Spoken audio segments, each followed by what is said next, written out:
مرحبا شباب، قبل ما تبدي رواية التنين الأحمر كالتلس المترجمة حبيت أنطيكم صورة بسيطة عن بداية قصة هذا التنين. فكالتلس هو آخر التنانين الحمراء، إجا قبل فترة طويلة لجبال ماهاكام اللي تعتبر موطن الأقزام. وأقزام أول شي سووه من شافوا كالتلس بدأوا يضربوه بالسهام والمناجق والبلسته، لأنهم على مر الأجيال سمعوا من أهلهم إنه كل التنانين وحوش شريرة مدمرة ما ترحم أحد، فطبيعي إنه التنين كالتلس يرد على أقزام بحرق قراهم وإنه يقتلهم. وبمرور السنوات الطرفين الأقزام والتنين شافوا إنهم ما يوصلون النتيجة، فلا أقزام يقدرون يذبحون التنين كالتلس ولا التنين يقدر يقتل كل الأقزام، يعني إذا أباد كل الأقزام ما حد حيبقى حتى يرعى الأغنام اللي ياكلهن. فوصلوا لاتفاق إنه التنين كالتلس بعد ما حيأذي أحد، وبالمقابل الأقزام حيعطون للتنين حاجته من الطعام. والأقزام صار لهم على هالحالة 300 سنة عايشين بسلام ويا التنين كالتلس كجارهم المقرب. الرواية اللي حتنعرض هسه تتميز بأنه نصها الثاني يحوي كثير أحداث حلوة ومفاجآت، ونصفها الأول مستعمليه كبناء للأحداث اللي حتيجي بعدها. هسه حعوفكم ويا الرواية اللي ترجمتها بنفسي، لأن هذه اللعبة ما بيها نسخة عربية. إن شاء الله تعجبكم الرواية وجودة الترجمة. Along perilously steep paths, Black Rayla led the Queen and company towards Mahakam, the dwarven homeland. There, among snow-capped peaks, someone awaited. Rayla, you brought strangers. Gabor, I present to you Maeve, Queen of Illyria and Rivia. Ah, a queen. Crivens. Well then. A large shadow swept across the sky. The dwarf swallowed the rest of his greeting as all raised their gazes to see a dragon soar swiftly toward Mount Carbon. Keltilus, dinna be afeard, he isn't a threat to us. The dwarf had broken the silence gently, he himself quite familiar with this altogether unusual sight. And now, sit yourselves down afore the pottage grows cold. But... Flew... Drake?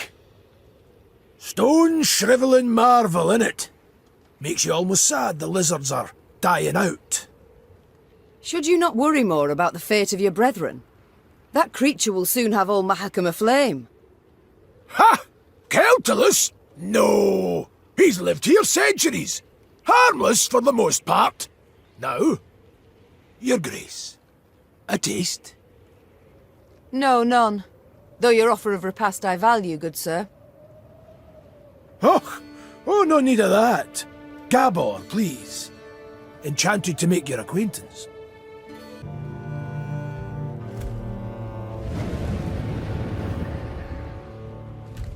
A pillar of smoke rose above the mountains, and a sooty aroma filled the air. Fire?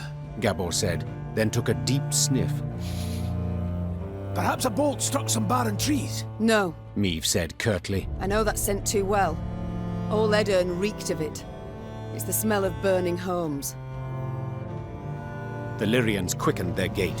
Soon they saw a town fully aflame, and a roaring, furious dragon above it. That's your Keltilus? Gascon asked, shielding his eyes from the sharp glare emanating from the city. You were right. Perfectly harmless. Dinna ken what's got his knickers in a bunch, The dwarf said, grabbing his axe from his belt. Queen, we got to make haste to the rescue. Smother your fears, Sir Dwarf. Ape proclaimed. Without waiting for Mee's reply, he dropped his lance and galloped headlong towards the burning city. Follow me! Slay the Viper! Reynard! Meave called out. Have our men wet their cloaks for a modicum of fire protection. We move as soon as they're done. If we don't make haste, Ache will be reduced to smouldering plate. Your Grace, they are but common soldiers. To fight a dragon. I know, but we must help them, or at least try. While Reynard went to pass on the order, Meave turned to Gabor. This dragon, has it any weakness? Fear not, Said the sombre dwarf. except a fondness for raw meat. Meave nodded and swallowed dryly. Despite the cold, she felt sweat pour down her scalp. Stifling her fear, Meave gave the order to attack, and her soldiers rode into the flaming city. From up close, Keltilus looked even more terrifying. Though enormous, he moved with shocking agility, like a lizard scurrying over sand. With one swing of his paw, he snapped the necks of 3 dwarves, then bisected a fourth with a powerful bite. After that, he turned his attention to the Lyrians. More of you! He said, twisting his bloody maw into a horrifying smile. God! هسه حيجي شوي جيم بلاي مختصر لبضعة ثواني، تقدر تقدمه وتكمل الرواية مباشرة بأن تروح للوقت الظاهر على الشاشة الآن.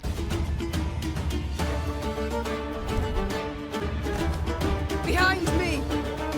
Stay together! The knight should help. Our codex commands it.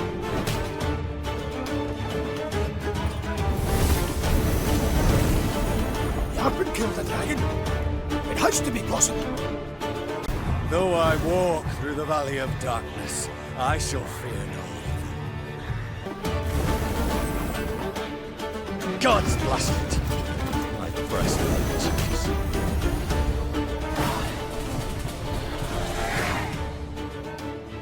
That day, many Lyrians perished, either to the dragon's all-consuming fire or to its flesh-rending claws. Yet their sacrifice was not in vain. Together with the dwarves, they were able to grievously wound Celtulis, forcing him to flee. The howls of the wounded monster rang throughout the valley. That's right, howl, you scurvy snake! Shouldn't he have attacked us, eh? Damn fuel lizard! Meave, that's Vavrenik, elder of the town and all the Ferences. My regards and condolences. Eh, tain't so bad. If nae for ye, wouldn't there be a stone left unrubbled? To be honest, when I caught wind some human queen come to Mahakam looking for aid, I said a crocus would sprout twixt my cheeks afore I'd vote aye on that. Gonna be a fear to look in my breeches after, but changed my mind. After what I saw today, what ye did for us, you've the support and undying gratitude of all Ferences. Thank you. Faced with a Nilfgaardian peril, that means a great deal. Forgive me for interrupting this tear-tugging scene of interracial reconciliation, but I can't hold back no longer. Vavrenik! Double shice! What happened? Why'd Celtulis attack? I ken as much as ye. Meaning, squat diddly. Just flew up, started spewing flames, half the town lit up in a flash. Sheepshank! 300 years I've been a good neighbour. What's done's done. Gotta think about the future. The Drake's just taking a breather. Gotta finish him off for he's regained form. Meaning we haven't much time. He heals like an alchemist's pup. And the nearest guards are miles away. He'll be up flying again before they get here. Aye, that's what I thought. Perhaps, your grace, you'd, What? Jest you must. I ken you're tired frae the fight, dinna want to risk casualties, etc. But remember, the beast's sleeping on a bed of gold and rubies. All belonging by right to Bruther, of course. But if quibbling some wandered off, he'd nae notice. I admit that does alter my calculations. Besides, the dragon was badly wounded. Putting it featherly, blood poured out of him like a leaky bladder. Just needs a coup de grace. Fine. I'll do the deed. Ken you'd see the light. Oi, Vavrenik, Vavrenik. This lady's gonna make your rump a regular crocus garden. Aye. Queen's doing us a great service. One that'll profit us both. So, where is Celtulis's lair? North of here. It's a vast cavern. Ye canna miss it. Meave bid farewell to Vavrenek and set out on her way. Did her way lead to the dragon's lair, you ask? Shh. Let's not spoil the surprise. Celtulis' lair was indeed impossible to miss, as would stand to reason, for any space capable of containing a dragon must be enormous. The lair's maw, a black triangle cut out of a vast plain of snow, loomed from afar. Confirming the dragon's presence was the powerful odor emanating from it, one of sulfur and blood. Well then, Gascon said, ready to become a legendary dragon slayer? My father oft said, never should you count pelts till the hunt is through. Meave said, dismounting her horse. It's all the more true when you hunt dragons. He's wounded, yes, but one puff of flame and we shall be not legends but corpses. Leave all thoughts of foolhardy bravery behind. The Lyrians crept across the dragon's threshold. They walked single file, shields raised, watched by bats hanging from the ceiling. Keltalis lay curled up on a bed of diamonds and gold coins turned red from his blood. Seeing how he strained merely to lift his massive head, Meve knew the dragon no longer posed any threat. Come to finish what your poison began? The monster croaked hoarsely. Fine. Do it then.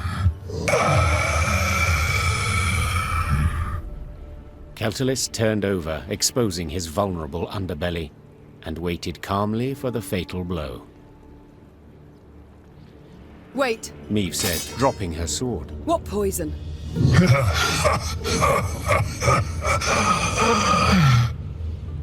Keltalis laughed while squeezing his bleeding side in pain.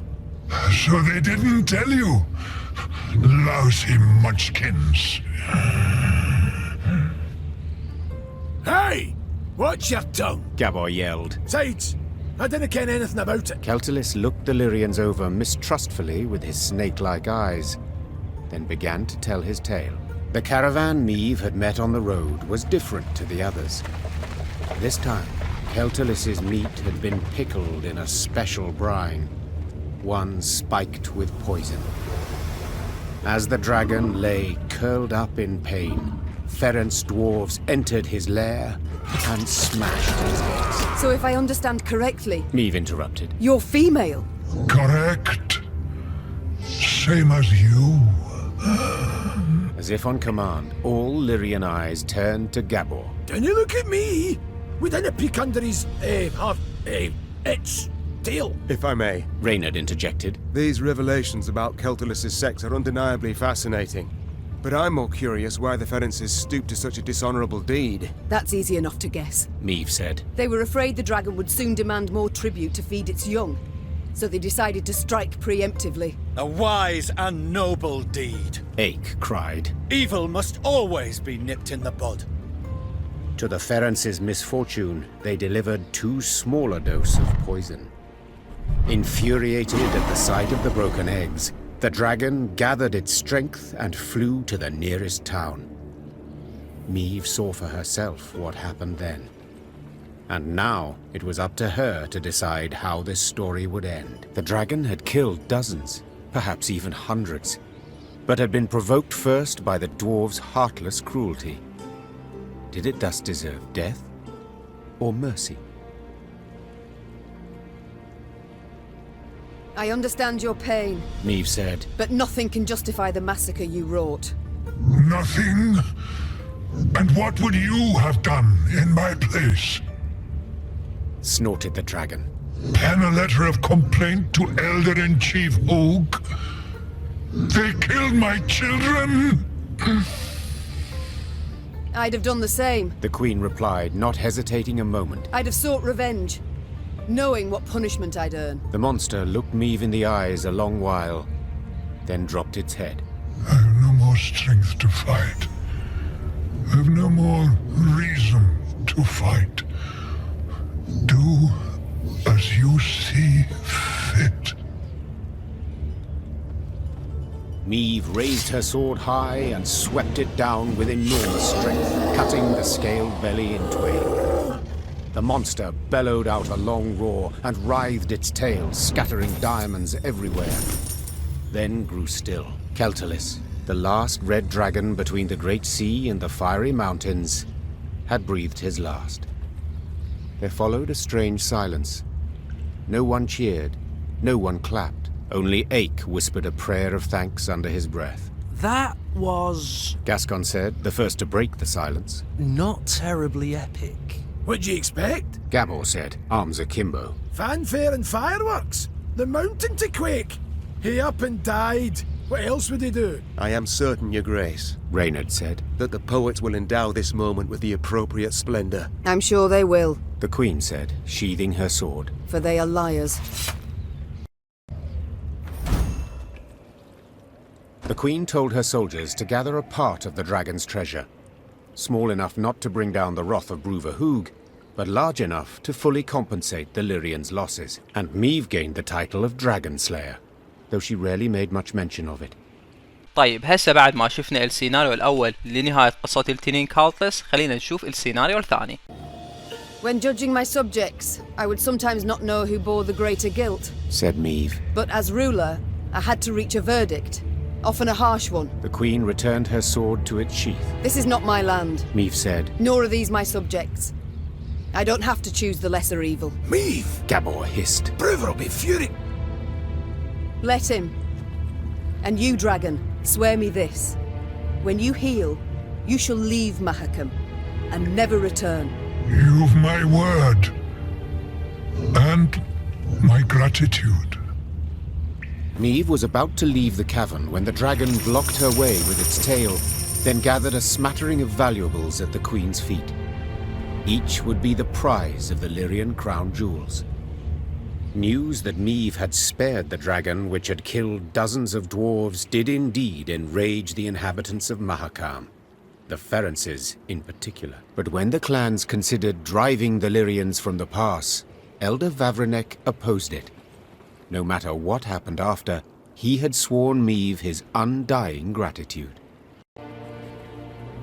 Your Grace, 'tis not right. Calm down, Sir Aik. What's the problem? The deed you've committed, most foul. As the good book says, whosoever standeth idle in the face of evil proveth guilty of the same. Know that I never stand idle. Yet I cannot stop you from doing so. Thus I must leave. I refuse to play any part in the wickedness you perpetrate. Sir Aik. Farewell, Queen, and may the gods have pity on your soul. وهنا نكون خلصنا رواية التنين الأحمر كاونتلس. المغزى الجوهري لهذه الرواية مثل ما أغلبكم لاحظ إنه النتيجة النهائية للأحداث مشابهة للي يصير بالعالم الحقيقي. فإذا ملكة ميف اختارت إنه تساعد الشخص المظلوم اللي يمثل هنا التنين كاونتلس، حتلقى نفسها موقف سيء، بحيث إنه تخسر تحالفها ويا الأقزام وتخسر مساعدة الفارس ايكوف دينيل. وهذا اللي يصير بالغالب بالعالم الحقيقي، اللي يساعد الضعفاء بالعادة يأذي نفسه. أما إذا الملكة ميف وقفت ويا الأقزام القساة اللي خانوا كاونتلس وتروح تقتل التنين الجريح المتسمم، فحتكافئ بتحالف ويا الأقزام ضد نوفغارد، والفارس ايك حيبقى وياها وتحصل على لقب الملكة قاتلة التنانين، ورأس التنين أيضا حينطوه إياه كتذكار. هذا الشيء أيضا قريب للأحداث اللي نشوفها كل يوم بالعالم الحقيقي. وهاي خلصنا. إن شاء الله عجبتكم الرواية وجودة الترجمة كانت بالمستوى، وأتمنى لكم يوم سعيد.